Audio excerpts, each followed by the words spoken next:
us. And with me this morning is Miss Roswan, a social media consultant. Hi, Ross. Hi. Ross, maybe you can tell us more about what you're doing right now or what keeps you busy in the field of social media. I do mostly, well, people would call it social media consultancy, but I think it's a bit overused, that term. So I like to call myself a social media specialist. I do basically online marketing for small businesses, small and medium enterprises, with focus now on social media because the interest really is on that side of the business right now. Why do you think more companies, or especially SMEs, thinking of getting into social media this year? Well, one really good thing about social media marketing is that it helps you optimize what marketing you have right now in terms of stretching your budget and really just getting out there and getting closer with your customers, with your consumers. Okay. And so basically the motivation is more on budget saving. Does that mean that it will replace traditional means of marketing and people will spend more online? Well, what we try to tell them, of course, some people think that way, that since there's online marketing, there's the social media, you can do so many things, maybe we can use that instead of traditional marketing. But what we keep trying to tell them is that online marketing will only really work if you combine it with traditional marketing. It still has to support each other. Maybe what it does is it takes a bit of the budget away from traditional marketing, and they just combine it together. But we still tell them you have to use it together. You can't just focus on online marketing. If I'm not mistaken, most of your experience right now in this area, especially in dealing with SMEs, was really focused on Binalot, the food establishment. Is that right? And based on your experience with Binalot, what do you think are the concerns, or what are the things that SMEs should know about social media that you've learned in terms of dealing with entities like Binalot? When we talk to small businesses like Binalot, which is one of my clients, there are certain things we like to discuss with them when we meet with them first time. Of course, now, because of the movie The Social Network and how everyone's reading about Mark Zuckerberg and all that, everyone thinks social media equals Facebook. To an extent, maybe yes, for right now. Eh, nakababad ka sa Facebook eh. That's part of my job. Perfectly justifiable. No, but like a few years back, it wasn't Facebook, it was Friendster. So there are so many social media channels, and when you say social media, it's not just one medium, it's a whole bunch of web-based technologies, tools that you can use to promote a certain business. Right now, yes, a bulk of it is going to Facebook because that's where the market is. Everyone is on Facebook.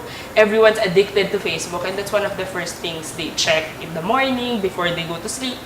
But it's not just about Facebook, because there are other things now, like there's Twitter, there's email marketing, and you don't know, maybe a year from now, 2 years from now, it's no longer Facebook, it's something else. So it's not just Facebook. And when people say, oh, I want to do online marketing, I made a fan page, so what do we do now? I know, you remind me, no? I remember recently I met an entity who talks about most of their online marketing initiatives is on Facebook, and the reasoning that the person gave is that it's free. But is it really free? Not entirely. Okay. If you actually read the rules and regulations of Facebook, if you're a big enough business and you have a big enough fan base, running contests on Facebook isn't necessarily free because you have to go through a third party to do these promotions. Another thing is there is such a thing now as Facebook ads, which is actually a great support to whatever fan page you have and whatever efforts you have on Facebook. So it's not entirely free. If you really want to get maximum exposure out of it, if you want to get really good results, then you will still have to provide a certain budget for it. So, based on your discussions with SMEs, what is the usual budget allotment that you encounter that they somehow are quite comfortable getting into? Spending, trying it out, experiment. But that brings me to my next point, which is social media marketing or online marketing in general can be cheaper than traditional marketing. It's a whole lot cheaper than printing ads or putting up a billboard, but it's not cheap. to get good value out of it, of course, you have to allot a nice budget to it also. But the good news is for small businesses, a budget of 30 to 50,000 a month will actually give you a lot of things to do online already. So it's pretty manageable. So how do they quantify the returns? Like maybe you can cite an example, maybe like a particular campaign, not necessarily a specific implementation, but to the point that, let's say you have a program, you will allot 30,000, and then how you're going to measure the yield. What's your favorite example for that? Well, in terms of measuring directly if it translates to sales and things like that, the methodology of measuring all that is still being developed right now. But what I would always tell my clients is, at this point, you can use online marketing and social media really for brand awareness and for CRM, customer relationship management. So what we would report to them every month is not just the number of followers, the number of fans, how many people comment and interact with your brand, but also how much of the feedback were addressed, because now you give them another channel to get in touch with you if they have complaints, if they have inquiries, like binalot franchises. So for franchise inquiries, all these things are also being coursed now, not just by email, not just phone calls, through Facebook and Twitter.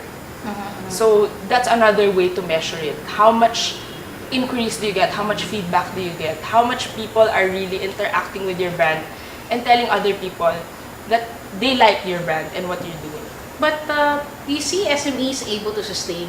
I mean, of course, they will allot money, they will spend, they will try out campaigns, but can they continue it on their own, or do they just fully delegate it and let the service provider take all the risk? I think when a small business is just starting, it's important that they have someone who has experience with social media and online marketing to do it, because it takes a lot of responsibility and also a lot of accountability. You have to keep up with all the trends, you have to do a lot of reading, you have to know how to address people, you study their behavior online and all these things. And not just because you have a Facebook account, let's say one of your employees, oh, may Facebook account naman si employee A, and she's always on Facebook, she has 1,000 friends, pwede na yan mag-manage ng fan page natin. It's not that easy.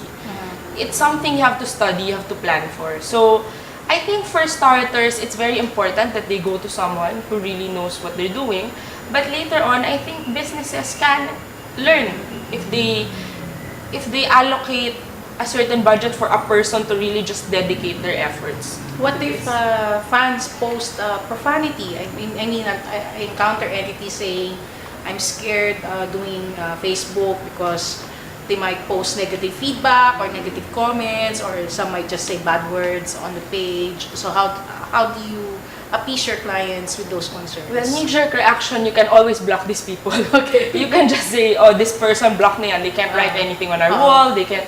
But let's say let's not go as far as profanity, let's say negative feedback, or they say something that just mentions more of your competitor than you or something like that. There are ways of handling these clients. You can talk to them directly. Sometimes, kulang lang talaga sa pansin. So if you just message them, there are ways of handling it. Okay. So Ross, what do you think about planning? A lot of people say planning can be overrated at times, especially in social media, since trends keep changing, new technologies keep coming. But what is your perspective in so far as planning is concerned? Is this a one-time, big-time plan, or are you more of a campaign basis type of project implementer? Usually that kind of thing will really depend on your client. If there's still some hesitance on their part, like they just want to try it out, sige, we do per campaign muna. Just to get their feet wet, let them see, convince them of how effective it can be, how it really targets their market and all those things. But with clients I've had in the past year, what we're doing now is a year-end review of all the efforts we've done. And then we're going to give them recommendations for this coming year. So what we usually do, there will be a big plan, like what's the main goal of the company for this year. And we work with their marketing team. We're not a totally separate entity in that way. We work hand in hand with their marketing team. But what's important is, even if there is a big plan, we keep meeting throughout the year, every other week, monthly, to touch base with each other, and if there are changes that has to be done, then we talk about it and we implement what's needed. Because what's nice about social media, it's measurable in terms of how many people reacted to a certain comment, your contest, how many people joined, shared it, all these things you can see it real time, and based on these results as they come in, you can tweak what you're doing just to optimize it. Let's say for a certain contest, if they're not responding to this contest they're having every week because they got bored of it or something, the next week you can change that contest. Okay. So, let's go more on the personal side, no? Para medyo fun naman, okay? What's your favorite social media tool? Twitter. Twitter. Okay, bakit Twitter? I like Twitter because there's so much information you can get from it. Okay. A lot of the people who are on Twitter really are deep into link exchange. So I get a lot of my news, current events, social media news, technology, gadget news, everything. Even chismis from Twitter. But aside from the link exchange, it's also quite non-committal. Okay. It's not very personal like Facebook. It's not like chatting with them on YM. But no matter how non-committal it can seem, you can actually develop good friendships and relationships with people you normally tweet with. And I like how it's very current and how people on Twitter are very involved with what's happening in the world, what's happening in this country, what's happening in our country, certain issues, and then you get to see the different viewpoints about it, different reactions, and you get to share what you think also in 140 characters. Okay. What's your most unforgettable Twitter moment, if there's such a thing? Or maybe, what do you call that? Or maybe an experience na nakita mo sa Twitter, na a major event or development happened na you witnessed on Twitter that you find it memorable? Most unforgettable will really have to be when Ondoy happened. Because prior to that, I was still in Shanghai and there Twitter was being used a lot. But when I got home to Manila, Twitter was just starting here. I only had a few Filipino friends on it, so everyone I was talking to wasn't here. Until Ondoy happened, then I think that was the tipping point for Twitter here. Suddenly, everyone was on Twitter sharing information, and it was not just random tweets telling you, oh, it's still baha here, it's still baha there, but people suddenly got together, and it was a strange kind of unified effort. Na no matter how many people were talking all at the same time on Twitter, things were happening. Help was being sent to different places, lost people were being found, trucks were being deployed, food was being deployed. So it was really an amazing way to get in touch with pretty much the entire country and even people from abroad. But of course, Twitter also gets abused. You have your share of, what do you call that, pet peeves ba? Pet peeves, bots. Okay. Bots are like these automated Twitter accounts, Yes. I think, who randomly follow people. So you get strangely pornographic ones sometimes. And for a time, as long as you tweet Britney Spears or Justin Bieber, you get spammed. Now if you tweet anything that says iPad, you get 5 new tweets saying, win an iPad Yes, for that's right. blah blah blah. So these bots are really annoying. Okay. So Ross, thank you very much for joining us for this episode. I'd like to ask you also, maybe you can share what are your plans for this year in this area of social media, and maybe some personal ventures you're getting into. World domination.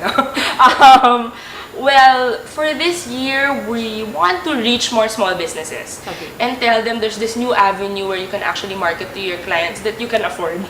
And that's really fun to, I don't want to use the term play, but it's really fun to play with because there's so many possibilities you can mix and match to really try and achieve your serious marketing goals.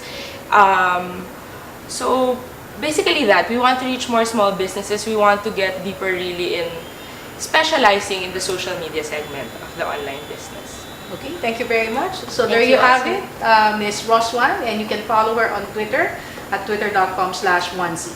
Thank you.